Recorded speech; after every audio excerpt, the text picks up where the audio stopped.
Hello dear students, मैं हूं अर्शद तारी। आप सभी को मेरी तरफ से प्यार भरा सलाम। उम्मीद है कि खैरियत से होंगे। क्या हाल चाल डियर स्टूडेंट्स? आज हम स्टार्ट कर रहे हैं बायोलॉजी के अंदर न्यू चैप्टर, जो कि हमारा है नर्वस कोऑर्डिनेशन। अब पहले कोऑर्डिनेशन को समझना है कि कोऑर्डिनेशन क्या चीज़ होती है। कोऑर्डिनेशन,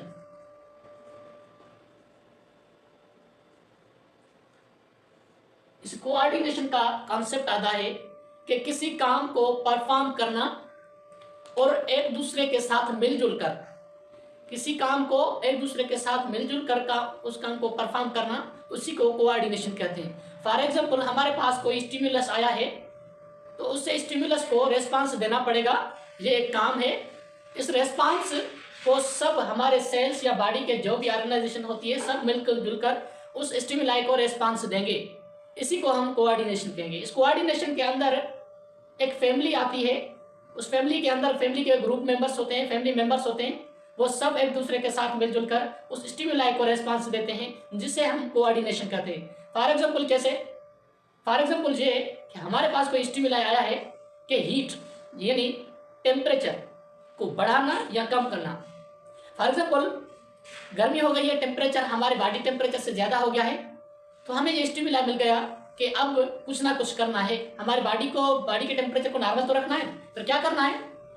तो जब हम धूप में होंगे, टेम्परेचर बढ़ जाएगा, हमारी बॉडी को कुछ हीटअप महसूस होगी, तो हम भागेंगे। पहले स्टिमुलाई कौन मिला था? पहले स्टिमुलाई मिला था कि टेम्परेचर बढ़ गया है। इस स्टिमुलाई को रेस्पॉन्स देने के लिए पहले हमारे ब्रेन ने, जो फैमिली मेंबर का एक बड़ा है, बाप है, जो इनर्वेट करता है, कमांड करता है कि जाओ उसको रेस्पॉन्स दो या किसी तरह इस हीटअप से निकल जाओ। तो पहले इसमें इन्वॉल्व होते हैं हमारे रिसेप्टर सेल्स, उस स्टिमुलाई को रिसीव करते हैं। ठीक है, फिर वो ब्रेन के पास ले आते हैं, ब्रेन को बताते हैं कि ये काम हो गया है, ये सारा ये कुछ है। तो वो स्टिमुलाई को रिस्पॉन्स देने के लिए ब्रेन रिसेप्टर को कहता है टेंशन लेने की कोई बात नहीं। अब जाकर अब वो ब्रेन क्या करता है, मोटर न्यूरॉन को बताता है कि फला काम करना है, आप वैसे करो। तो वो क्या करता है, इफेक्टर के पास इंफॉर्मेशन ले जाता है। ब्रेन की इंफॉर्मेशन, इफेक्टर कौन से हो सकते हैं? हमारे मसल्स हो सकते हैं और ग्लैंड्स हो सकते हैं। यहाँ पर हीट को रेस्पॉन्स देने के लिए क्या करेंगे, हमारे मसल्स एक्टिव हो जाएंगे और जाकर किसी ठंड में बैठ जाएंगे या किसी दरख्त के नीचे बैठ जाएंगे। वो हीट अप चेंज कम हो जाएगा और कोल्ड सिस्टम आ जाएगा। इस स्टिमुलाई को हमने रेस्पॉन्स दे दिया कि टेम्परेचर को कम कर दिया। ये पूरा एक सिस्टम था। ठीक है, हमारे नर्वस कोऑर्डिनेशन के अंदर कोऑर्डिनेशन क्या है? Network of cells that response to a stimuli together. वो एक दूसरे का साथ मिलजुल कर इसी स्टिमुलाई को रेस्पॉन्स करते हैं, तो इसे हम कोऑर्डिनेशन कहते हैं। इस कोऑर्डिनेशन के अंदर स्टिमुलाई आता है, उस स्टिमुलाई को रेस्पॉन्स देने के लिए ये सारा सिस्टम होता है। इस रेस्पॉन्स देने की एबिलिटी को हमने लास्ट टाइम भी पढ़ा था कि इरिटेबिलिटी कहते हैं। Ability to response is called ability to response called as irritability, या हम इसे सेंसिटिविटी भी कहते हैं। ठीक है, इस कोऑर्डिनेशन के अंदर, ये कोऑर्डिनेशन, इसके अंदर नर्वस कोऑर्डिनेशन पढ़ते हैं पहले। नर्वस कोऑर्डिनेशन के अंदर नर्व सेल्स का नेटवर्क होता है। उस नर्व सेल का नेटवर्क कुछ इसी तरह होता है। आप ये माने कि कोऑर्डिनेशन सिस्टम, नर्वस कोऑर्डिनेशन के अंदर एक फैमिली है। उस फैमिली के 5 मेंबर्स हैं। ठीक है, अ फैमिली हैविंग 5 मेंबर्स। उस फैमिली में 5 मेंबर्स कौन से हैं? पहले आता है स्टिमुलस। ये स्टिमुलस मेंबर नहीं है, ये एक काम है, उस काम को परफॉर्म करना है। उसके लिए हमारे पास पहला मेंबर जो होता है वो होता है हमारा सेंसरी रिसेप्टर। सेंसरी रिसेप्टर इस काम को देखता है, तो वो सब इंफॉर्मेशन भेजता है सीएनएस के पास, central nervous system. Central nervous system के अंदर हमारे पास ब्रेन, इसके साथ साथ स्पाइनल कॉर्ड होता है।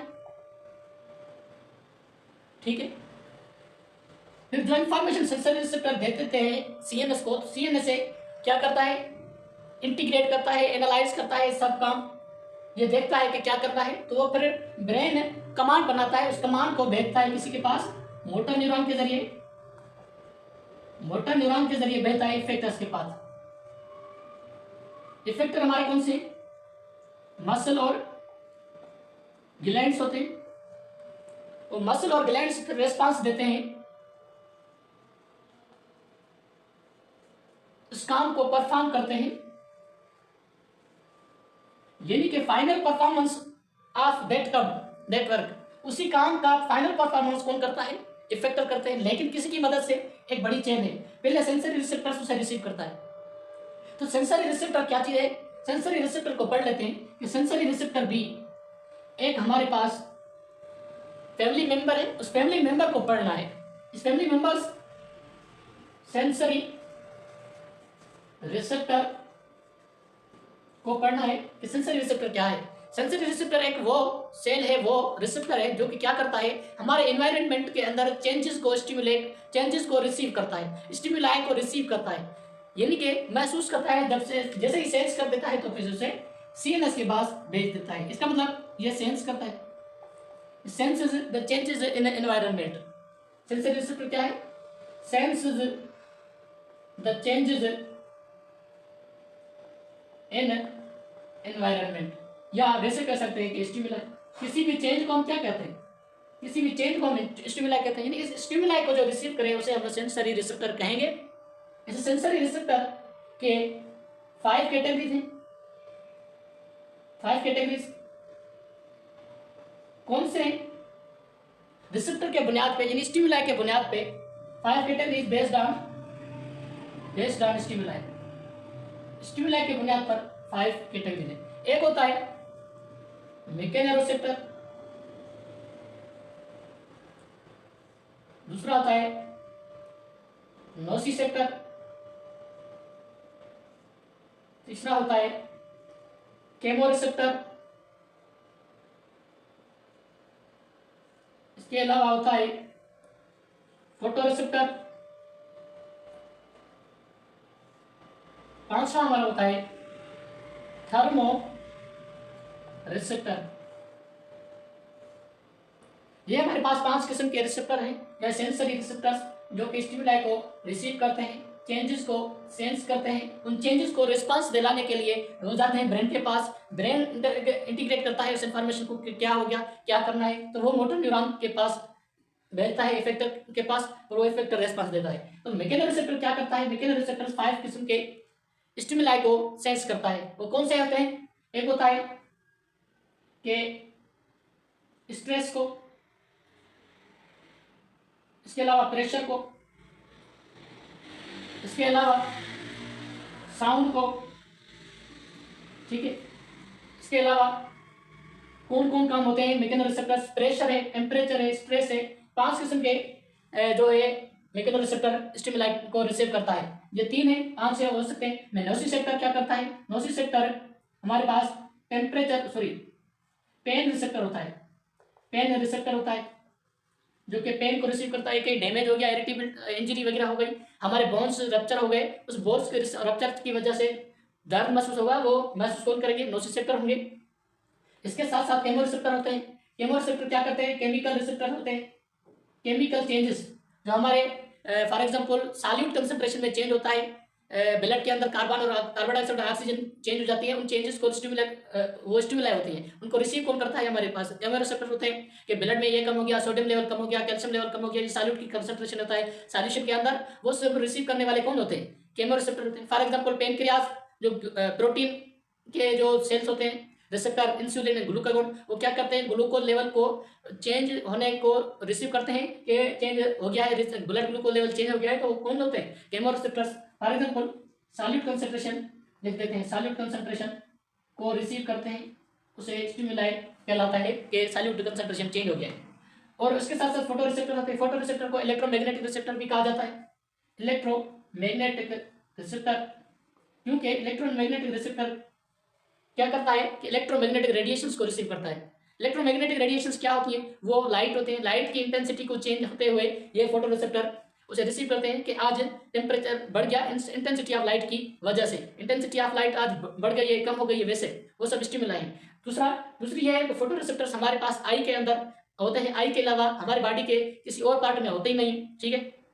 फोटो रिसेप्टर का काम क्या होता है, लाइट के जरिए एक तो कलर को डिटेक्ट करते हैं, दूसरा विजन के हिसाब से कलर को डिटेक्ट करने के लिए कौन्स होते हैं, और विजन के लिए हमारे पास राड्स होते हैं जो कि हमारे आई के रेटिना में मौजूद होते हैं। इसके साथ साथ कलर को रिसीव करने के लिए कौन्स के पास प्रोटीन होते हैं स्पेशलिस्ट, उन्हें हम ऑप्शंस कहते हैं, ओपीएसआई ऑप्शंस होते हैं। वो रिसेप्ट क्या करते हैं, कलर की चेंजेस को रिसीव करते हैं और इंटेंसिटी लेवल को चेंज करते हैं और देखते हैं, रिसीव करते हैं। उसके साथ साथ विजन को देखते हैं, ठीक है। ये सब आई में होते हैं। थर्मल रिसेप्टर क्या होता है, थर्मल रिसेप्टर हीट चेंजेस को डिटेक्ट करता है, detect heat changes, heat changes को, यानी कि हाई टेम्परेचर भी हो गया, कोल्ड टेम्परेचर भी हो गया। हाई टेम्परेचर को हम क्या कहते हैं, वार्म रिसेप्टर्स कहते हैं, ठीक है।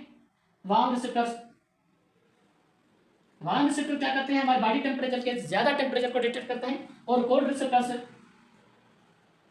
बॉडी टेम्परेचर से कम टेम्परेचर को डिटेक्ट करने की सलाहियत रखते हैं। नोज रिसेप्टर याद रखें, हमारे पूरी बॉडी के अंदर फैले हुए होते हैं। जहां पर भी कोई दर्द वगैरह हो गया है, कोई चोट लग गई है, तो उसे महसूस कर सकते हैं, ठीक है। और इसके साथ साथ हमारे ब्रेन के अंदर भी है। जनरली हमारे ब्रेन के अंदर कोई नोज रिसेप्टर नहीं है, लेकिन एक नेचुरल पेन किलर होता है एंडोर्फिन, ठीक है। वो एक केमिकल है जो कि जहां भी, फॉर एग्जाम्पल जहां भी नहीं, सिर्फ और सिर्फ ब्रेन के अंदर कोई चेंज आ गया है, कोई चोट लग गई है, कोई दर्द हो गया है, या किसी डिसऑर्डर फंक्शन हो गया है, तो उससे पेन रिलीफ करने के लिए हमारे पास ब्रेन के अंदर एंडोर्फिन होता है। ये होता है नोसिसेप्टर। ये सेंसरी रिसेप्टर थे जो कि 5 कैटेगरीज में थे। याद रखें, हम रिसेप्टर को ट्रांसड्यूसर भी कहते हैं। ट्रांसड्यूसर क्या करता है, ट्रांसड्यूसर क्या ये करता है कि एनर्जी के एक फॉर्म को दूसरी फॉर्म में कन्वर्ट करता है, या वैसे कह सकते हैं कि सिग्नल को एक फॉर्म में दूसरी फॉर्म में कन्वर्ट करता है। इसे हम कहते हैं ट्रांसड्यूसर या सेंसरी रिसेप्टर, ट्रांसड्यूसर। ये थे हमारे पास सेंसरी रिसेप्टर। सीएनएस होता है, सीएनएस के अंदर ब्रेन स्पाइनल कार्ड होता है, वो एक बड़ा टॉपिक है, डिटेल में पढ़ेंगे। और इसके साथ साथ ये हमारे पास सेंसरी रिसेप्टर कौन होते हैं, सेंसरी रिसेप्टर हमारे पास कोई ऑर्गन हो सकता है, आई, स्किन और ईयर। वैसे आई, स्किन, नोज, ईयर, ठीक है, टंग, ये सब चीजें। आई के रिसेप्टर के अंदर कौन से रिसेप्टर होते हैं, फोटो रिसेप्टर। स्किन के पास मैकेनो रिसेप्टर होते हैं, नोज के पास केमो रिसेप्टर होते हैं, ईयर के पास कौन सा होता है, मैकेनो रिसेप्टर होता है, टंग के पास केमो रिसेप्टर होता है। तो क्या करता है टंग के पास केमो रिसेप्टर होते हैं, गस्टेटरी रिसेप्टर्स, वो टेस्ट के हिसाब से टेस्ट को डिटेक्ट कर सकते हैं, ठीक है।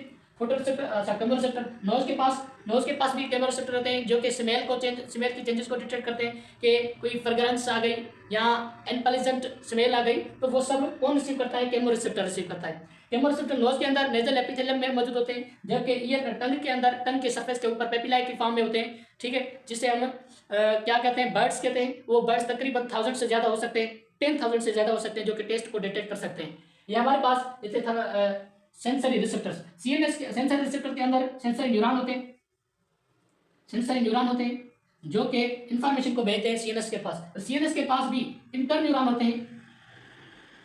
वो इंटर न्यूरॉन क्या करते हैं, डिटेक्ट करते हैं, एनालाइज करते हैं, इंटीग्रेट करते हैं, वो सब चीज करते हैं। लेकिन फिर वो बाद में आता है मोटर न्यूरॉन। मोटर न्यूरॉन के पास इंफॉर्मेशन भेजी जाती है बाय सीएनएस। सीएनएस भेजता है इंफॉर्मेशन मोटर न्यूरॉन के पास, मोटर न्यूरॉन ले जाता है इफेक्टर के पास। इफेक्टर क्या कहता है, रिस्पॉन्स देता है। इफेक्टर के पास भी न्यूरॉन्स होते हैं, ठीक है। वो इंफॉर्मेशन को रिसीव करके रिस्पॉन्स बनाते हैं, ये काम ये करना है तो कर दिया, ठीक है। इफेक्टर के पास ग्लैंड्स और मसल्स हैं। मसल्स हम पढ़ के आए, ग्लैंड्स आगे वाले चैप्टर में पढ़ेंगे। अब हमारे पास आता है कि सीएनएस क्या चीज है, सेंट्रल नर्वस क्या है। हमारे पास कोऑर्डिनेशन के अंदर दो किस्म के, एक नर्वस कोऑर्डिनेशन, दूसरा केमिकल कोऑर्डिनेशन। नर्वस कोऑर्डिनेशन के अंदर भी हमारे पास दो टाइप है, एक सेंट्रल नर्वस सिस्टम, दूसरा होता है peripheral nervous system. Central nervous system के अंदर हमारे पास ब्रेन और स्पाइनल कार्ड होते हैं, जबकि टीएनएस के अंदर जो नर्व्स ओरिजिनेट होते हैं स्पाइनल कार्ड और ब्रेन से, जो हमारे पेरिफेरल साइड बनाते हैं, उसमें वो पेरिफेरल नर्व्स आती हैं, ठीक है। हम यहाँ पर सीएनएस के अंदर सीएनएस को पढ़ेंगे और सीएनएस के अंदर ब्रेन स्पाइनल कॉर्ड को पढ़ेंगे। तो इसका सबसे बड़ा जो मेन जो पॉइंट है हमारे पास न्यूरॉन है। उस न्यूरॉन को पढ़ना है कि न्यूरॉन क्या चीज़ है, इस न्यूरॉन की वजह से ये सब काम होता है। न्यूरॉन डिटेक्ट करता है, न्यूरॉन इन्फॉर्मेशन देता है, न्यूरॉन इन्फॉर्मेशन को रिसीव करता है, न्यूरॉन रिस्पॉन्स बनाता है कि न्यूरॉन है क्या चीज़, ठीक है। न्यूरॉन है हमारे सेंट्रल नर्वस सिस्टम का या नर्वस कोऑर्डिनेशन का एक स्पेशलिस्ट सेल जो कि सब काम सरंजाम देता है। Neuron is the structural and functional basic unit of हमारे पास कोऑर्डिनेशन। नर्वस कोऑर्डिनेशन होता है न्यूरॉन का स्पेशलिस्ट सेल, ठीक है। उसके साथ साथ study of nervous coordination is called as neurology. Neuron उनमें क्या होते हैं, इन्वॉल्व होते हैं। हमारे पास ये हो गया है कि इंफॉर्मेशन कैसे कहाँ पर जाती है, कि सेंसरी न्यूरॉन पहले होता है, सेंसरी न्यूरॉन जिसे हम अफेरेंट न्यूरॉन भी कहते हैं, वो पढ़ेंगे। यहाँ बस यहाँ पर पढ़ लेते हैं। सेंसर न्यूरॉन हमारे पास ये थे, इंफॉर्मेशन रिसीव करते हैं, भेजते हैं इंटर न्यूरॉन के पास। फिर आता है इंटर न्यूरॉन। इंटर न्यूरॉन, इस इंटर न्यूरॉन को हम एसोसिएशन न्यूरॉन कहते हैं। एसोसिएशन न्यूरॉन कहाँ होते हैं, हमारे ब्रेन के अंदर होते हैं, वो इन्फॉर्मेशन को इंटीग्रेट करते हैं। इसके साथ साथ हमारे पास मोटर न्यूरॉन। मोटर न्यूरॉन क्या करता है, इन्फॉर्मेशन को ट्रांसड्यूस करता है, ट्रांसमिट करता है फ्रॉम सीएनएस टू इफेक्टर। ये थे हमारे पास न्यूरॉन के type on based function. Function के हिसाब से इनका टाइप ये था कि सेंसरी एफरेंट होता है, मोटर न्यूरॉन इफेरेंट न्यूरॉन होता है, इफरंट, ठीक है, इसे हम इफरंट न्यूरॉन कहते हैं, जो कि इन्फॉर्मेशन ले जाता है सीएनएस से मोटर न्यूरॉन की। अब थोड़ा सा स्ट्रक्चरल पॉइंट ऑफ व्यू के देखते हैं कि न्यूरॉन्स की स्ट्रक्चर क्या है। स्ट्रक्चर ऑफ न्यूरॉन, न्यूरॉन की एनाटॉमी यहाँ वैसे कहे स्ट्रक्चर देखते हैं कि न्यूरॉन की स्ट्रक्चर कुछ ऐसे कि इसके अंदर ये न्यूरॉन एक सेल है, ठीक है, न्यूरॉन एक सेल है, इस सेल की सेल बॉडी होती है, इसके अंदर साइटोप्लाज्म होता है, cell body, cytoplasm, cell membrane,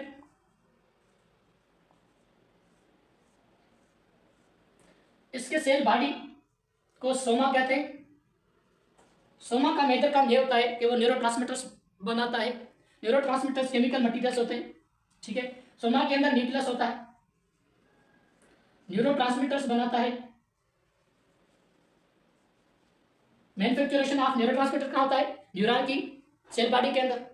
cytoplasm के अंदर ऑर्गेनेल्स होते हैं।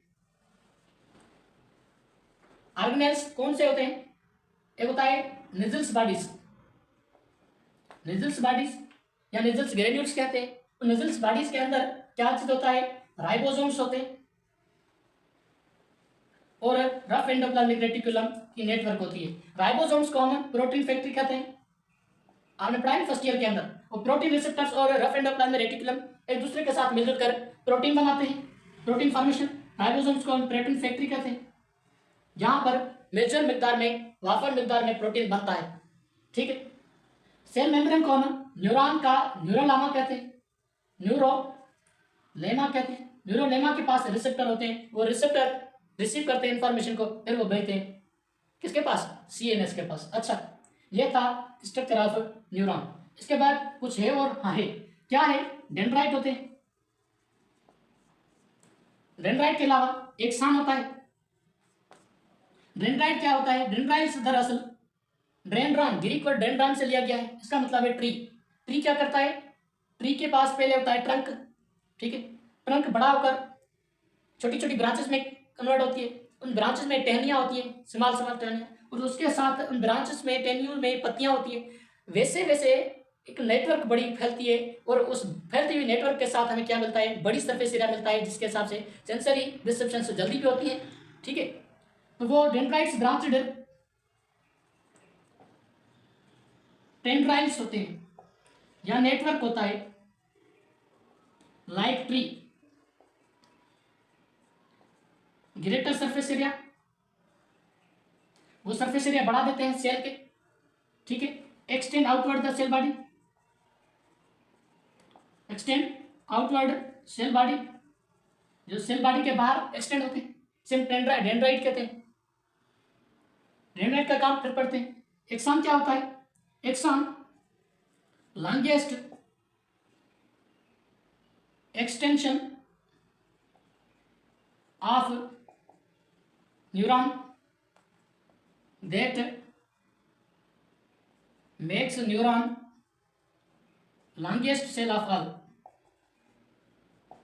एक्सन एक वो एक्सटेंशन होती है जो कि न्यूरॉन की लॉन्गेस्ट एक्सटेंशन होती है, वो भी लाइक डेंड्राइट आउटवर्ड एक्सटेंड होता है, ठीक है। ये भी एक ब्रांच होती है।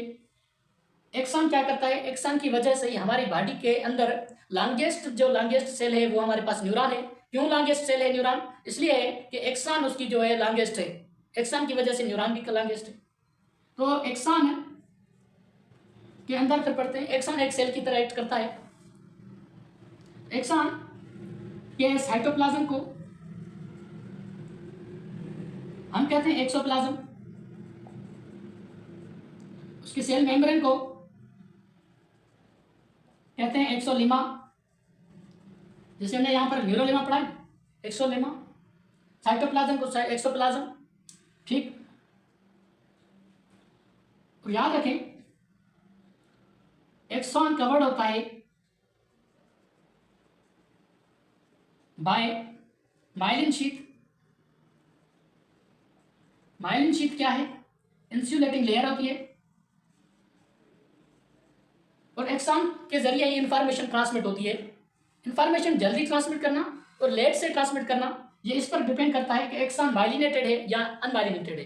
जो एक्सॉन माइलिनेटेड होगा तो माइलिनेटेड एरिया इंसुलेटेड एरिया होता है, वहां पर इंफॉर्मेशन जाती ही नहीं है, और उन बीच दो माइलिनेटेड एरिया के बीच में अनमाइलिनेटेड रीजन भी होती है, इंफॉर्मेशन सिर्फ वहां पर जाता है, लेकिन स्किप कर देता है इनमाइलिनेटेड जो रीजन होता है, सॉरी माइलिनेटेड रीजन, वहां पर इंफॉर्मेशन स्किप कर देता है, जाता ही नहीं है, जंप करता है। जिसे जंप करेगा तो इंफॉर्मेशन जल्दी ट्रांसमिट होगा।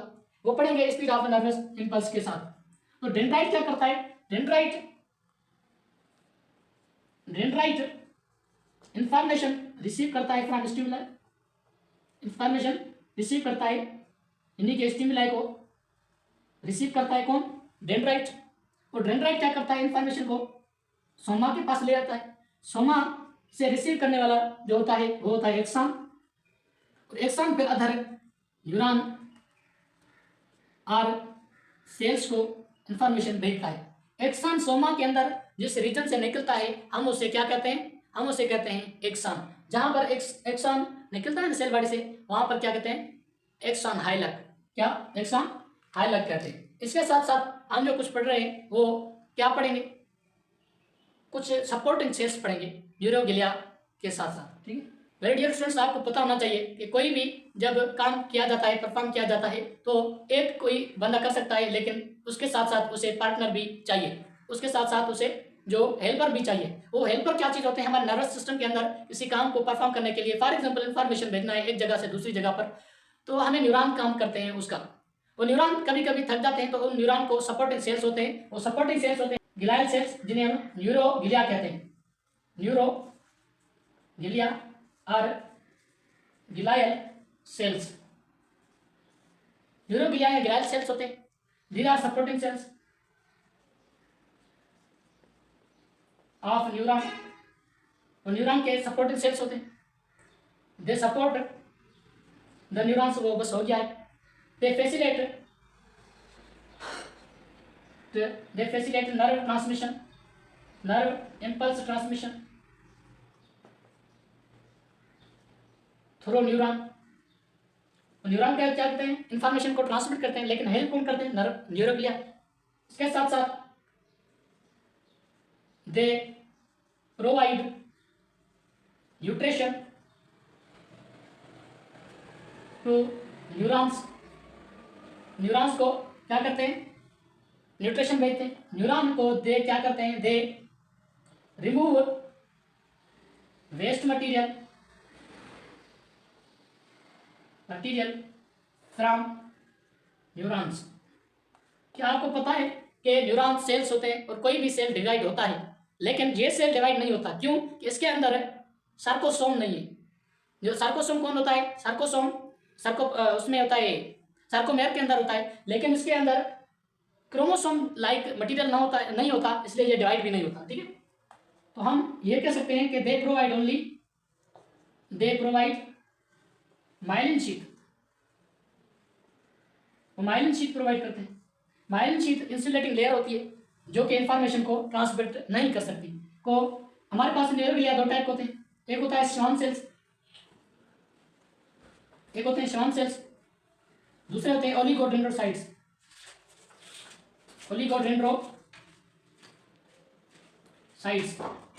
श्वान सेल्स क्या करते हैं? पीएमएस में माइलिन शीथ प्रोवाइड करते हैं, और ओलिगोडेंड्राइट सेल्स क्या करते हैं? सीएनएस के अंदर माइलिन शीथ प्रोवाइड करते हैं। जो सेल्स माइलिन शीथ रखते हैं उसे हम माइलिनेटेड न्यूरॉन कहते हैं, माइलिनेटेड सेल्स कहते हैं। जो सेल्स माइलिन शीथ नहीं रखते उसे हम नॉन माइलिनेटेड या अनमाइलिनेटेड कहते हैं, ठीक है।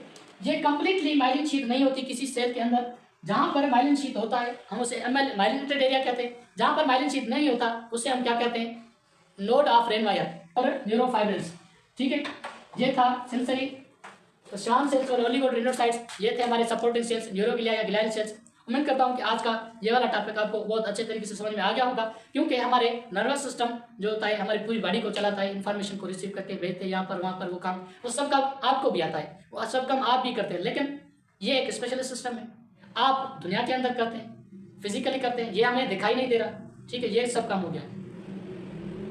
नेक्स्ट में हम क्या पढ़ेंगे, इसके अंदर न्यूरॉन के ट्रांसमिशन के अलावा रिफ्लेक्स एक्शन कैसे होता है, और रिफ्लेक्स एक्शन के अंदर ब्रेन स्पाइनल कार्ड क्या इन्वॉल्व होते या नहीं होते, कैसे काम करता है हमारी पूरी बॉडी के अंदर नर्वस कोऑर्डिनेशन, वो हम पढ़ेंगे इंशाल्लाह नेक्स्ट में। So wish you best of luck. अगर आप इस चैनल पर नए हैं तो इस चैनल को सब्सक्राइब कर लीजिएगा प्लीज़, और शेयर भी करते रहिएगा, क्योंकि ये 2025 की एंट्री है, और इस एंट्री के दौरान किसी को फ़ायदा पहुंच गया, किसी को न्यू पॉइंट मिल गई तो उसका भला होगा। So thank you so much, bye bye.